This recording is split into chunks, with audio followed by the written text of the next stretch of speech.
sta United kolabo munnem ezeni vita sta United kolabo no mekene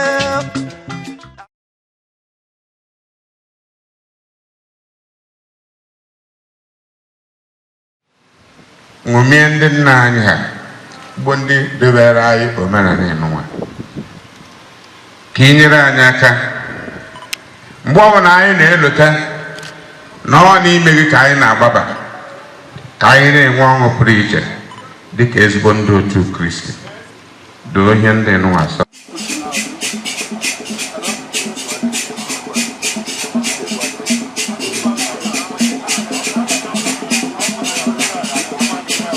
Quanto mais inemigo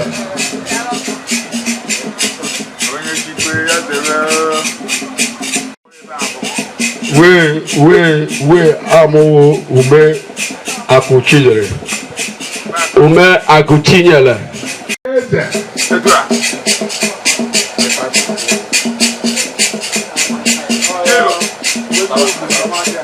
we amo ume nwata mari ihe chere ya ume nwata mari ya ụgwanze onye tie ọlaeze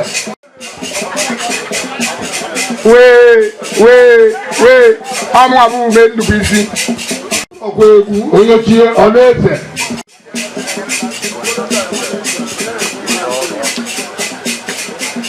we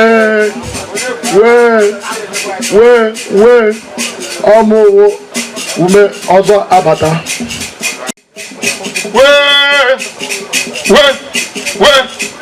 ọmụ ume abụ nwa Elotenna Chinechendo onye tie ya na-ezekwe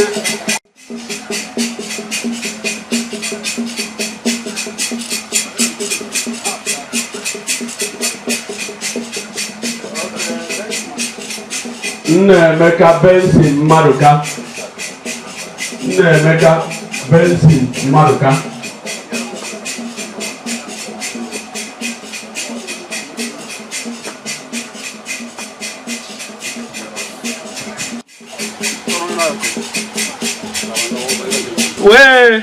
we amu menna yerugo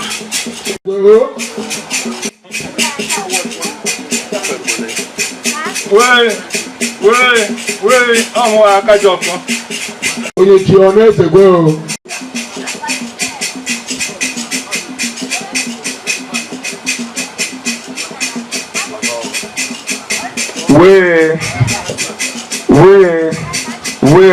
we amobo umeji ugonna ya oje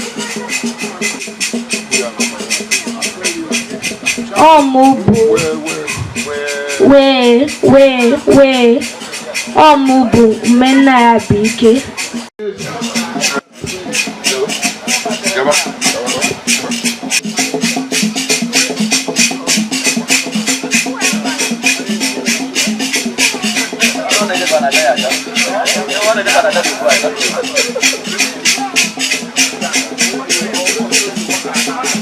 we ọmụbụ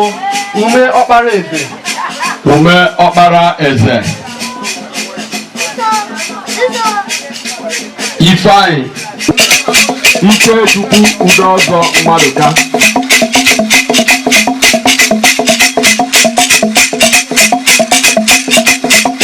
Omelola ga-enye anyị otu efi Amalumaka Nze ga-enye anyị otu efi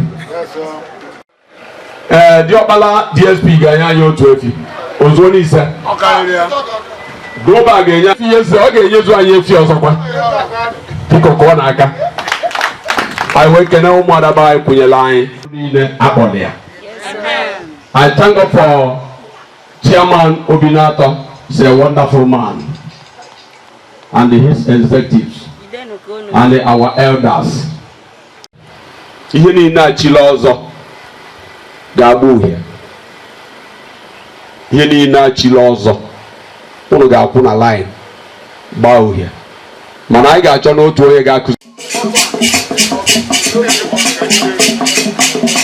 Ọ bụrụ na ichila ọzọ ịgbaghị uhie ebe a. Ọ bụrụ na ichila ọzọ ịgbaghị uhie ebe a. Anyị dela afa gị, anyị ma na ịgbarọ. agba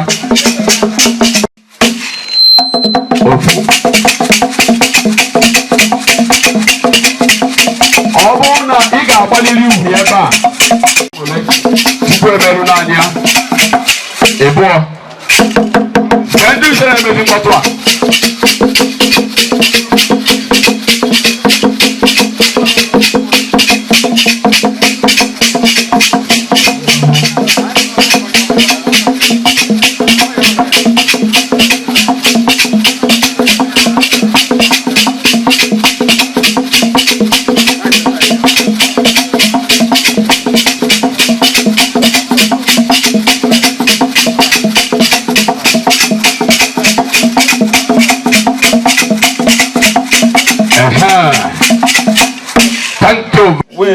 Afa m bụ Umezi nwanne weta akụ. Umezi nwanne weta akụ bịa kụchara nwoke picture. Here.